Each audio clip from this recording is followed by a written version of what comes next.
Everybody. Right, in my previous video, I ripped a DVD to MKV format, right? And it was completely free. So if you're interested in ripping DVDs, your personal library, and you want to create them into a digital file so you've got them forevermore, and you don't want to use Netflix, it's a really good video. I will link it in the description, and it uses Make MKV. That's what the name of the software is. And it's completely free, and I totally recommend it. Now, the one issue that we had was that you can either rip it straight from the disk, or you can create a backup. Now, if you rip it straight to a disk, that basically means you put it straight through to an MKV file. And the size of that file was roughly about 7 gigabytes, which is huge. You can't practically store that on your hard disk. Now, if you did a backup, which basically puts it into an ISO file, again, roughly about the same 7 gig. So that's what I've got here. That's basically, there's my MKV file. Did it for Roadhouse the movie, 6.46 gigabyte. My ISO was 7.12. Far too big. Now, in this video, what I want to do is shrink that down to a more manageable size, roughly about 800 megabits for a DVD movie, about 2 hours long, roughly around about that. And the bit of software that I'm going to use for that is called HandBrake, and it's completely free. Guess what? Completely free.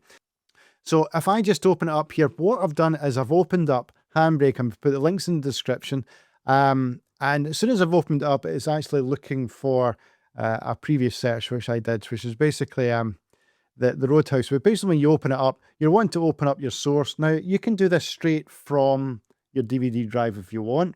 The problem is that HandBrake will not break down any encryption. Make MKV takes away all encryption from your disk. So that's why it's excellent for this. HandBrake, although you can rip DVDs perfectly fine, it will not go through the encryption. So if your DVD's got an encryption, then you'll definitely have to use MKV to get to this stage here. Now, as I said, you can use your MKV file here, or if you want, if I can find it, here we are here, you can use the ISO file. Entirely up to yourself. So I'm just going to click on the ISO file. I'm going to click on open, and then you can see it's already appeared. Very, very quick. There's a preset here. I'm just going to use the preset. So it's basically, the preset is 1080p to 30 frames per second. Now, I know it wasn't ripped in that format, but that's just the format I'm going to use. And it's going to put it into MP4. So I'm just going to use the default settings. I'm not going to play around with it too much. But as you can see, you've got some options here.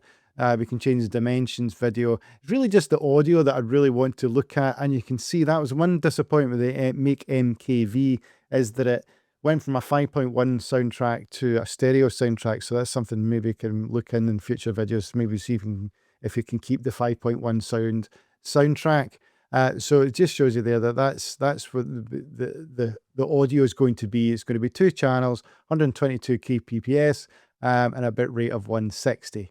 And that is pretty much it. Subtitles, it doesn't have any subtitles, unfortunately, although if you do rip it from MKV, you will keep subtitles. That's something to bear in mind. If you use HandBrake, it will take away the subtitles, and chapters are going to be intact as far as I'm aware. But then it is just a digital copy, so do we really have chapters with that? Probably not. Right, so there we go. So I'm just going to click on start, and that's pretty much all you do. The only other thing you want to look at is where you're going to put it. Now, I'm just going to set this as a default. I've got a movie file within my external SSD, and I'm using a Mac, by the way, and this will work on Windows as well. So I'm just going to click on start. Basically, I've already done this in the past, so I'm just going to overwrite this. Obviously, I wanted to make sure that it actually works, and it does actually work. And so that's the only reason it found in a previous file. If you haven't done this before, it's not going to find a previous file. Now, as you can see, it's already doing a little pass through here, and it is, depending on what you're using, PC wise, Mac wise, this will be faster or it can be slower. But at the moment, mine's going through a rate of 153 frames per second. an average of 178 frames per second, then ETA is around about 15 minutes. So there we go. I'm just going to let it go. And then what we'll do is we'll come back, the end of the video, I'll let you know how long it took, and we'll have a look at the quality and more importantly, what file size it is. Right, so it has finished. It roughly took about 15 minutes. I'm not gonna lie, I should have probably kept a note of the time, but I didn't. But I was watching it the whole time, and it didn't stop or anything like that, or fluctuate. So 15 minutes is pretty much what the time it took. Right, so let's see what the file size is then.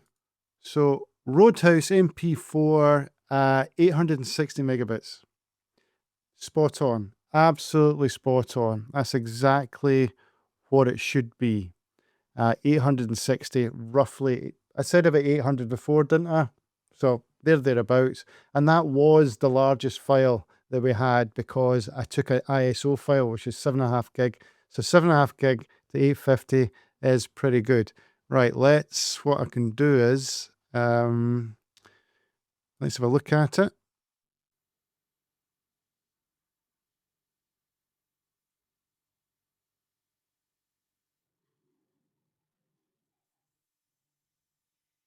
Pretty good. Right, there we go. Pretty good. Sorry, I had a problem with the muting there. That is a pretty good copy. Let's see what it's like. Yeah, pretty good. See if I can make it full screen for me at least. Yep. That is exactly what the kind of quality I would expect from a DVD. So that is pretty good. Excellent. Right, so there you go, HandBrake. It does exactly what it's supposed to do. I'll put the links in the description. It's all completely free. Just to sum up, it took a file from about 7.3 gigabyte down to roughly about 860 megabytes. So perfectly acceptable amount of space to be taken up in your hard drive for a DVD, in my opinion anyway. So yeah, I fully recommend HandBrake. Sounded good as well. Yep, so there you go. That's a quick overview of HandBrake. Maybe go into a bit more detail in a future video, but I just wanted to make this pretty straightforward and snappy and types of a video anyway, just so you can get the general idea of how it works, and we can get into a little bit more detail if that's what you require. Happy to do that in a future video. Thanks for watching, and I'll see you in the next one. Cheers. Bye bye.